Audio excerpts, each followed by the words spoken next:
good morning and welcome back to my class. In today's class, I am going to discuss a very important function of commercial bank, that is function of creating credit. Why this function is very important?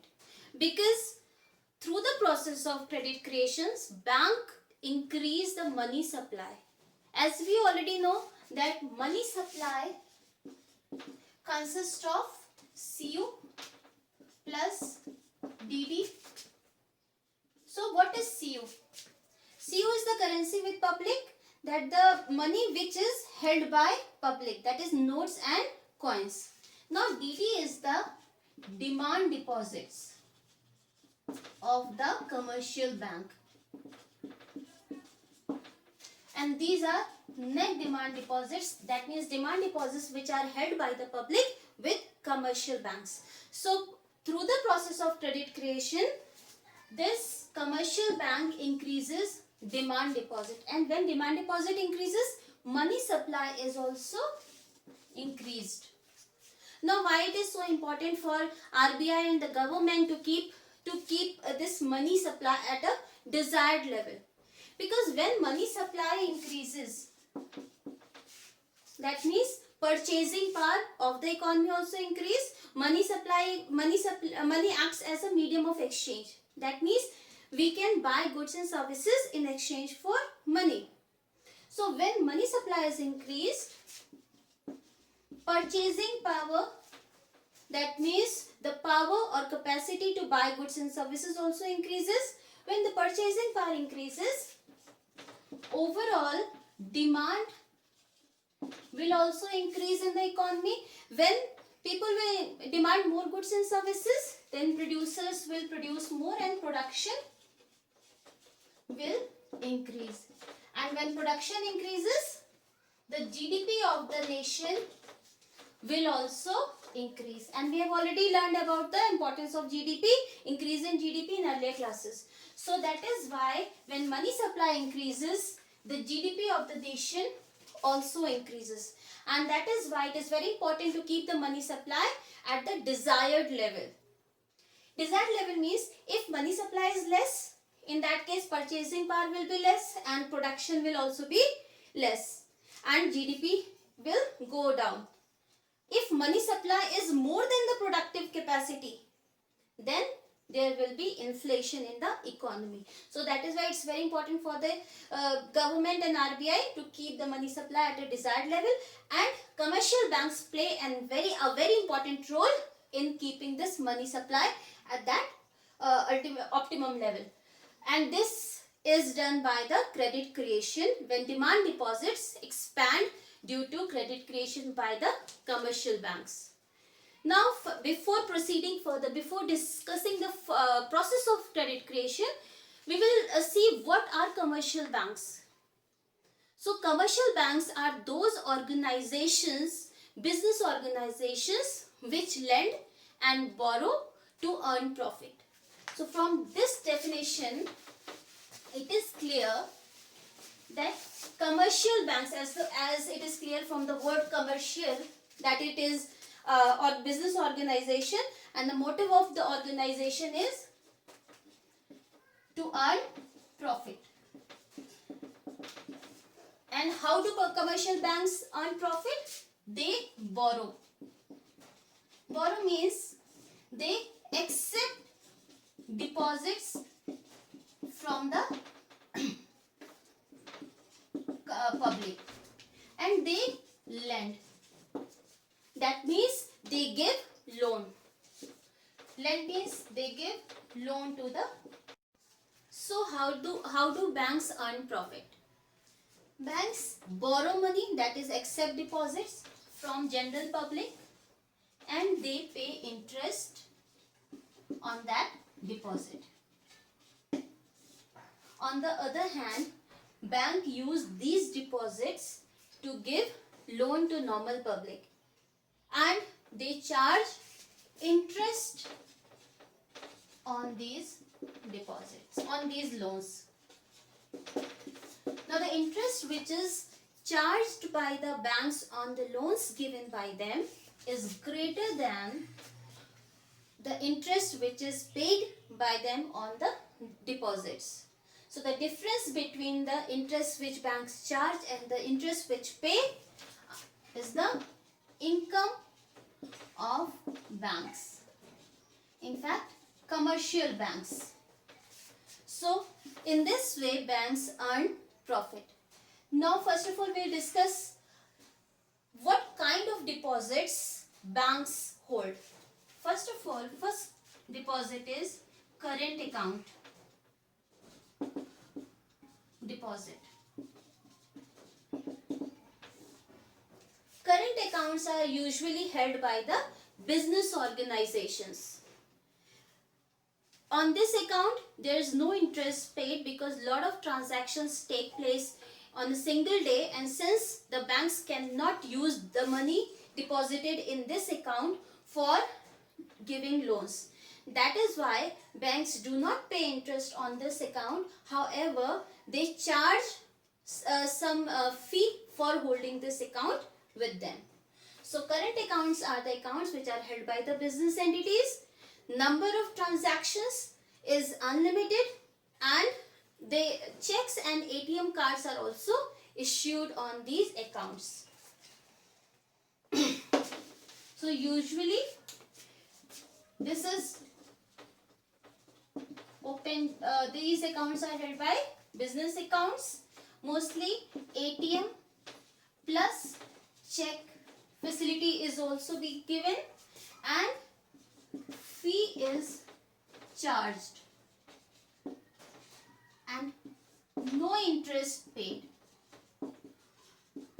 on these accounts, and numbers of transactions are unlimited. That means several transactions can take place during the day, whether it is deposit or whether it is payment from the account. The second type of account is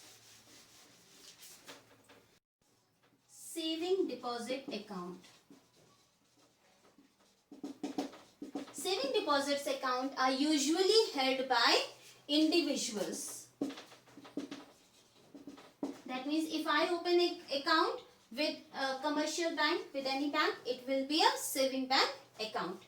Now, since the number of transactions, that means withdrawal and deposit are limited on this account, that is why interest is paid by the banks.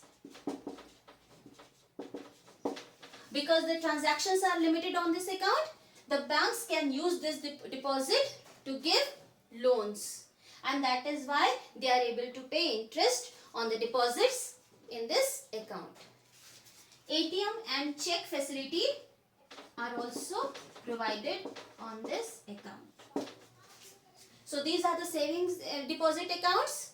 Next type of deposits are, third type of deposits are fixed deposit. These are also known as time deposits.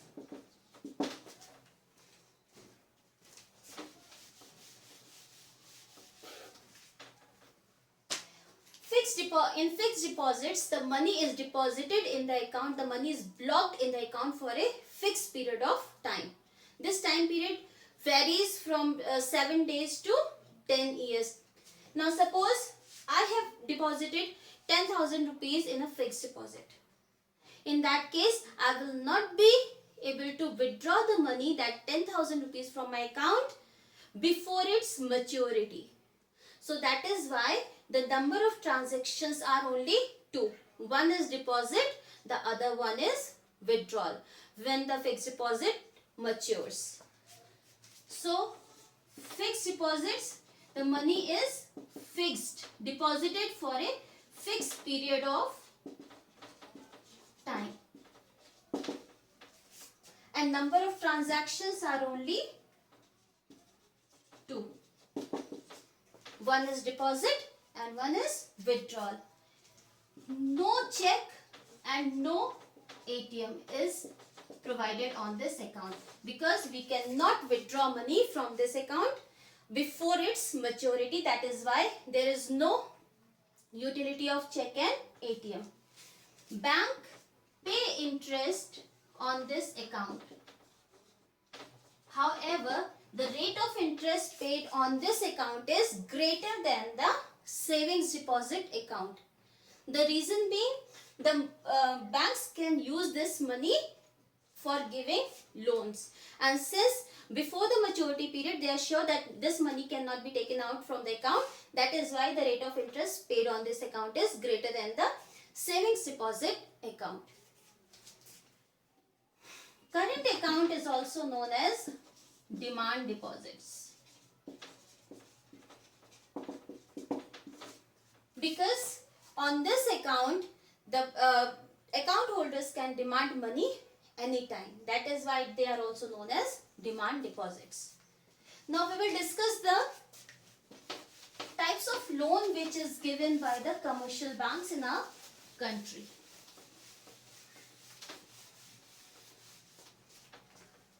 First type of loan is demand loan. Demand loans are short-term loans, and these loans are given to the business entities, business organizations for their short-term money requirement. This money can be recalled by the or demanded by the commercial banks at any point of time. Whenever they demand this money back, the business organization which have taken the loan, they have to give it back. Second type of loan is overdraft facility.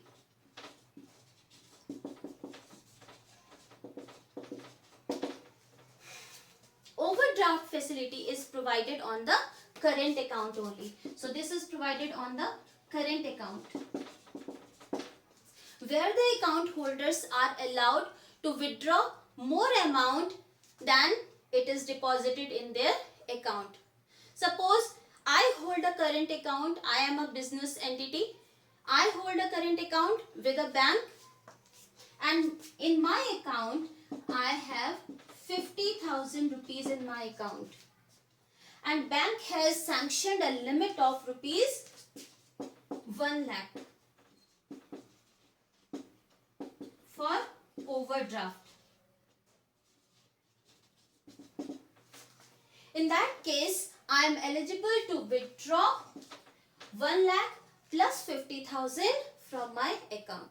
So overdraft facility, under overdraft facility, banks sanction a limit over and above the deposits in their account which the account holders can withdraw. The third type of loan which is given is cash credit. Under cash, this is also given to the business organization. Overdraft facility is also given to the business organizations which hold current accounts with them, and cash credit is also given to the business organization. When a business organization require a loan, then this amount is credited to their account.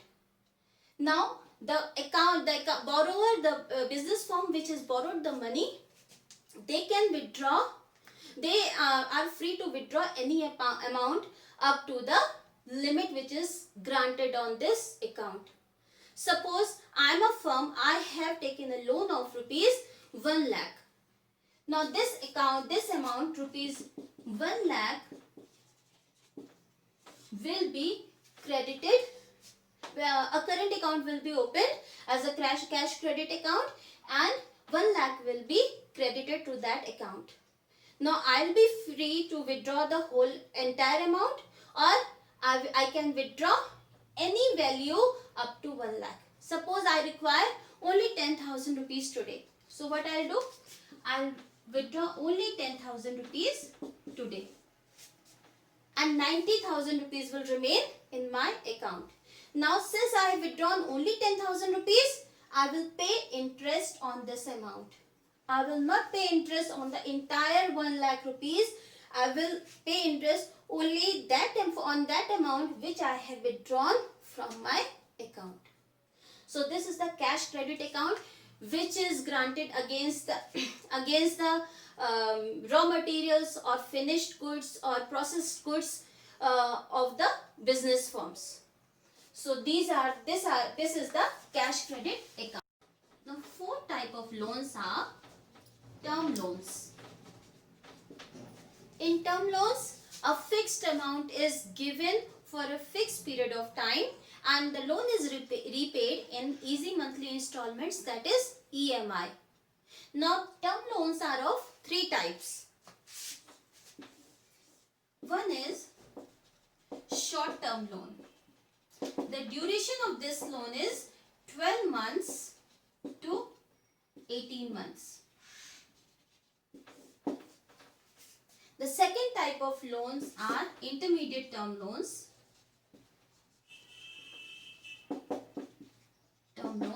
And the time period is 3 to 5 years.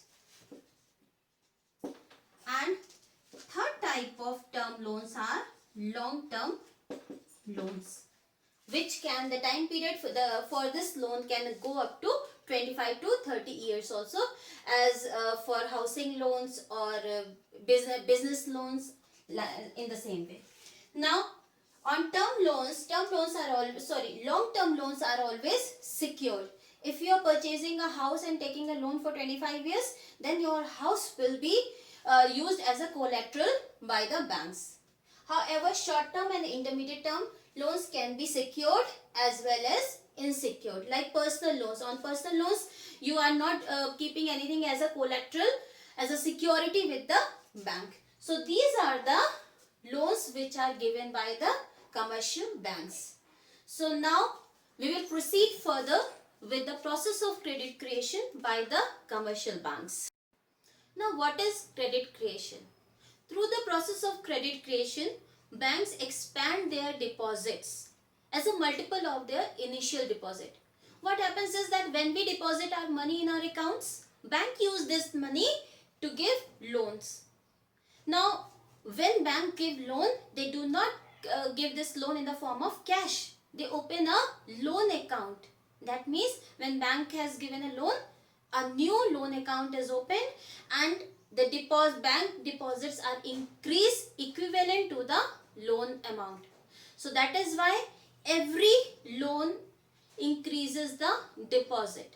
That is why credit creation expands deposit of the banks. Now, credit creation is based on two assumptions. The process which we are going to discuss, it is based on two assumptions. First assumption is the entire banking system is one unit. System acts as a single unit. That means the money is taken out from the same unit and money is deposited back in the same unit. The second assumption is that all the payments are made through the check. So payments through check. In the same way, in this way, the money will not go out of the banking system. If I have taken a loan of 1 lakh rupee from a bank and I have made the payment for 1 lakh rupee to someone else. Now that someone else will deposit that check in their bank. In this way, what is circulating in the economy? Only the check. Money remains with the banks. So that means payments are made through the check. There is no leakage from the banking system. So the entire credit creation process is based on these two assumptions. Now, before discussing the example of credit creation, numerical example, we will discuss some factors on which credit creation depends. It depends on the initial cash deposit.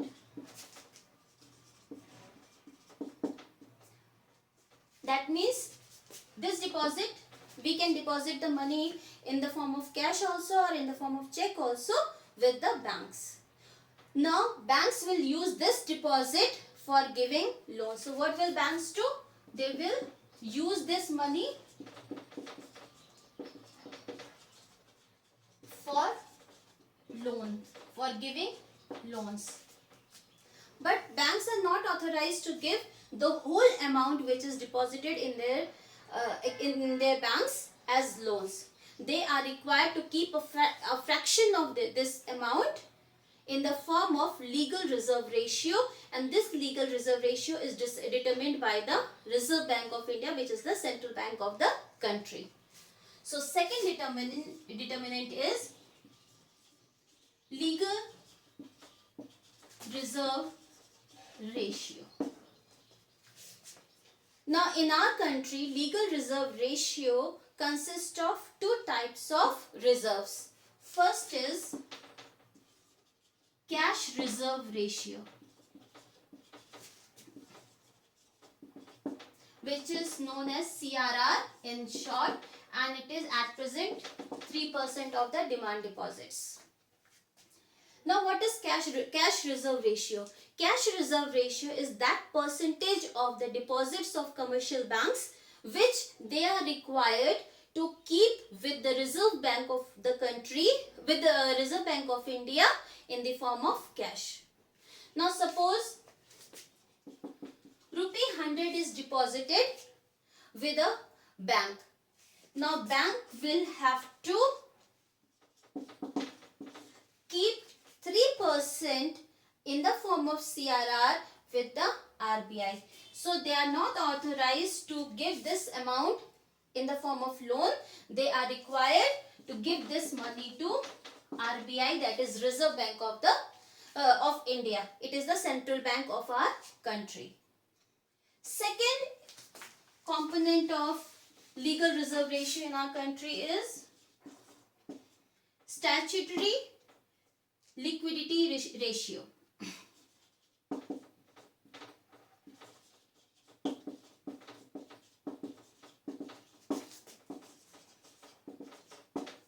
It is 18% in our country, and it is in form we call it SLR.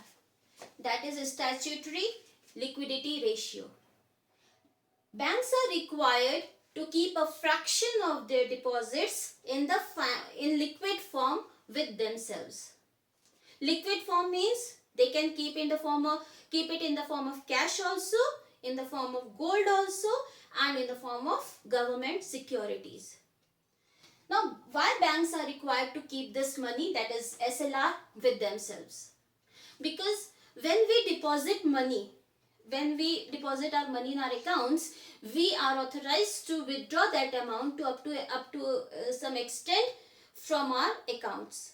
Now, bank have to give that money to us on our demand, because these are the demand deposits. So, when we demand money, banks have to give that money to us. So in this way they have to, so that is why they have to keep a fraction of money in liquid form with themselves. Both these ratios are decided by the Reserve Bank of India, or the central bank of our country. Now what happens is that this acts as the reserve ratio, legal reserve ratio acts as a constraint on credit creation. Because if this percentage is 18 plus 3 is equal to 21%. Now what happens? Suppose rupee 100 is deposited in our banking system. Now banks are not authorized to give the whole amount in the form of loan. What they have to keep 21 rupees aside.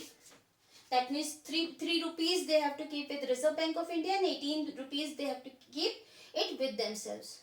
So they are not authorized to give this amount in the form of loan, and they can lend only rupees 79 for loaning purpose. So that is why it acts as a constraint. The banks are not able to give rupees 100 the entire amount in the form of loan. If this percentage is increased, suppose instead of 21%, this amount is increased to 30. Then what will happen? Banks will, the amount which banks can lend will also decrease. It will come down to rupees 70. So that is why this legal reserve ratio acts as a constraint on credit creation. More the value of legal reserve ratio, lesser will be the credit creation or expansion in demand deposits by the commercial banks. And third is, I'll rub this, I'll write it on the top, the third factor. Third is money oblique credit multiplier. Credit or money multiplier determines how much the credit creation will happen or how much the demand deposits will expand. That means if we have deposited our money in our account, then this will decide how much more demand deposits will be created on the basis of the initial deposits which is made by the public. Now the formula for credit multiplier is equal to 1 upon LRR. The total deposits, if we have to calculate the total deposits in a country, total deposits, that means total demand deposits in a country which is a component of money supply, that is CU plus DD. So total DD, which is if we have to calculate the value of total demand deposits in the economy, the formula is money multiplier into initial deposit. Suppose the value of money multiplier is equal to 5 and the initial deposit is 1000. That means if I have deposited 1000 rupees in the banking system, then on the basis of this 1000 rupees, the banks will create credit in the economy and it will increase 5 times. So the total deposits will be 1000 into 5. That is money multiplier into initial deposits. The value will be 5000.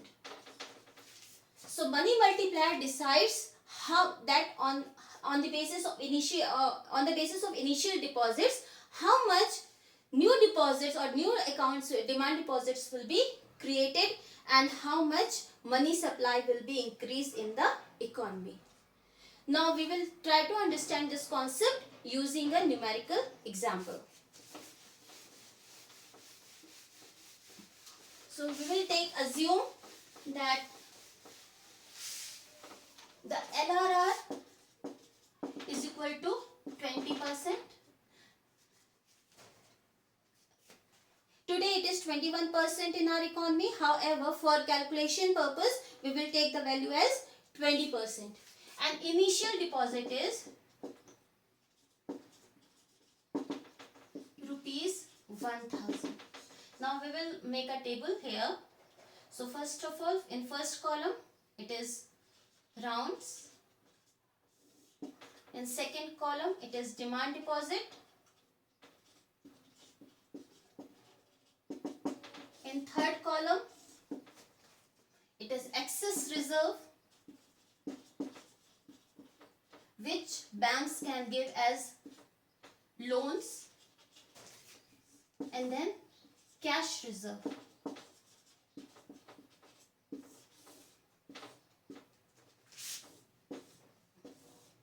Now in first round, suppose initially there is a cash deposit of rupees 1000 in the bank. Now bank are not authorized to give this whole amount in the form of loan. They have to keep 20% as a reserve, cash reserve. So 20% of 1000 is rupees 200.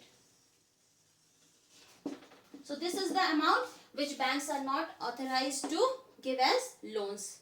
The rest of the amount, that is rupees 800, is the excess reserve. That means 1000 minus rupees 1000 minus 800 minus 200 is equal to 800. So banks will lend 800 rupees. Now since the every loan creates deposit, equivalent deposits with the bank, so that is why this 800 will become a deposit with the banking system in round 2. Now again, this is the demand deposit of the bank. Banks have to keep a fraction of this amount with as cash reserve. So 20% of 800 is equal to 160. Now rest of the amount, that is 640, the banks are required to keep in the 640 is the excess reserve which bank can lend to the public. Now since it will create equivalent deposit with the bank, it will convert into demand deposit in the third round, and banks are authorized to give the 80% of this amount in the form of loan, that is rupees 512, and they have to keep rupees 128 as cash reserve. Now this process will keep on going till the time the total of this cash reserve is equivalent to the initial deposit. That initial deposit was 1000. So this process will continue till the time the sum total of this column is rupees 1000.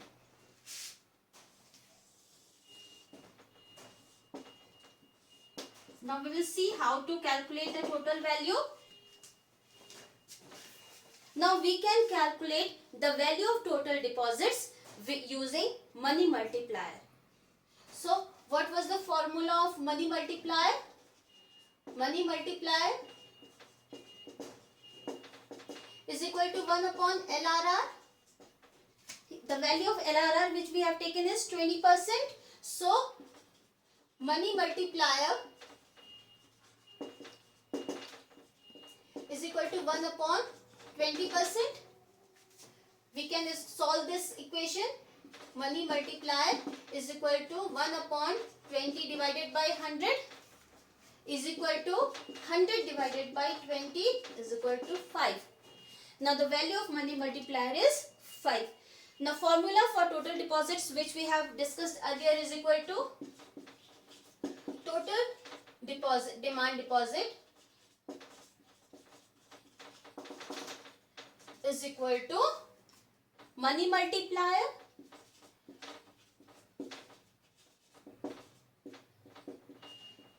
into initial deposit. Now the value of multiplier which we have calculated is 5, and the initial value of initial deposit is 1000. So 5 into 1000 is equal to 5000. So the total deposits in the economy has increased to 5000. The cash has been deposited worth only 1000. However, the total deposits, total DD in the economy has increased up to 5000. The loans which are given by the banks are 4000. 1000 was the initial cash deposit and 4000 has been given in the form of loan. So total deposits are 5000 in the economy.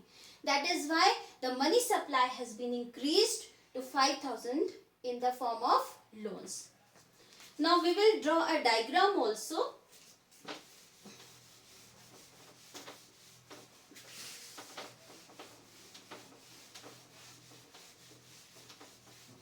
We can present this process in the form of diagram, a class diagram.